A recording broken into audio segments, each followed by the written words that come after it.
दोस्तों, भारत सरकार ने 2025 के लिए नारियल यानी कोपरा का न्यूनतम समर्थन मूल्य यानी एमएसपी बढ़ाने का महत्वपूर्ण निर्णय लिया है।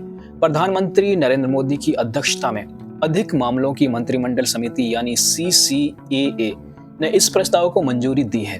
इस फैसले के तहत किसानों को उनकी उपज का उचित मूल्य सुनिश्चित करने के साथ साथ उनकी आय को बढ़ावा देने का प्रयास किया जाएगा। नारियल उत्पादन मुख्य रूप से दक्षिण भारत के राज्यों जैसे कि तमिलनाडु, केरल, कर्नाटका, आंध्र प्रदेश और गोवा में होता है।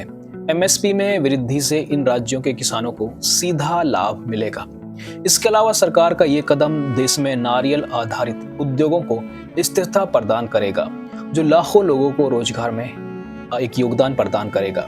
ये निर्णय सरकार की किसानों के प्रति प्रतिबद्धता को दर्शाता है।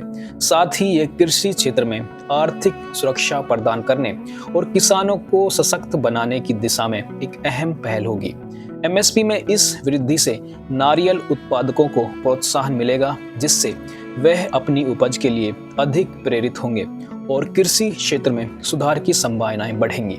दोस्तों, अगर ये कदम कामयाब होता है तो किसानों के लिए एक अच्छी पहल होगी और किसान आगे चलकर मोटिवेट होंगे, एक तरह से नारियल यानी कि कोपरा की खेती करने की तरफ भी बढ़ेंगे। और जैसा कि आप जानते हैं कि नारियल जो होता है, इसके बहुत सारे यूजेस हैं। इससे कई ऑयल्स बनते हैं, इससे खाने के लिए भी इस्तेमाल किया जाता है, कई सब्जियां इससे तैयार होती हैं। इसके अलावा इसका जो रेजिड्यू होता है यानी कि जो बाहर का छिलका होता है, इससे कोकोपीट कहा जाता है। इसे हम एग्रीकल्चर फार्मिंग में एज ए मीडिया यूज करते हैं। इसमें सीडलिंग्स ग्रो की जाती हैं और सॉइललेस मीडिया में जहाँ फार्मिंग की जाती है वहाँ पर इसमें डायरेक्ट क्रॉप भी तैयार की जाती है।